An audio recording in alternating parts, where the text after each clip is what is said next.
மழையை காத்த மரம். ஒரு காலத்தில் ஒரு அமைதியான கிராமத்தில் தாத்தா மரம் என்றழைக்கப்படும் ஒரு பிரம்மாண்டமான பழைய மரம் இருந்தது. அவர்தான் அந்த கிராமத்தின் இதயம்.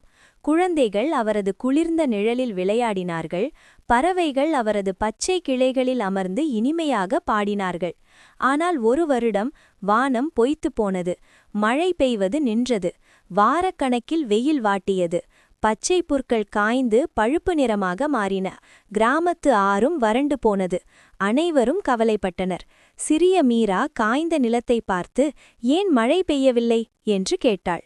தாத்தா மரம் தனது இலைகளை அசைத்து மெதுவாக கூறினார்.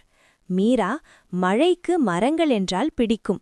எங்கே அதிக மரங்கள் இருக்கிறதோ அங்கேதான் மேகங்கள் விளையாட வந்து மழையை கொடுக்கும். மீரா பெருமூச்சு விட்டாள். ஆனால் மக்கள் சாலைகளுக்காகவும் கடைகளுக்காகவும் மரங்களை வெட்டிவிட்டார்களே, இப்போது மரங்களே இல்லையே. மீரா மனம் தளரவில்லை. தன் நண்பர்கள் அனைவரையும் ஒன்று திரட்டி, நாம் மரங்களை நடுவோம் என்று முழக்கமிட்டாள். அவர்கள் அனைவரும் சேர்ந்து பள்ளிக்கு அருகில், கிணற்றடியில் மற்றும் சாலையோரங்களில் என எல்லா இடங்களிலும் மரக்கன்றுகளை நட்டனர்.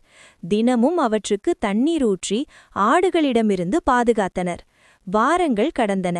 மரக்கன்றுகள் உறுதியாக வளர்ந்தன. ஒரு நாள் காலை வானம் இருண்டது. இடி முழங்கியது. திடீரென்று குளிர்ந்த மழைத்துளிகள் விழ ஆரம்பித்தன. கிராம மக்கள் மகிழ்ச்சியில் நடனமாடினர். மழை வந்துவிட்டது என்று கத்தினர். ஊர் தலைவர் மீராவுக்கு நன்றி கூறினார். ஆனால் மீரா தாத்தா மரத்தை பார்த்தாள். அவர் புன்னகைத்து, மரம் இருக்குமிடத்தில்தான் உயிர் இருக்கும் என்றார். நீதி. மரங்கள் மழையை தரும், இயற்கையை மகிழ்ச்சியாக வைத்திருக்கும். அதிக மரங்களை நடுவோம்.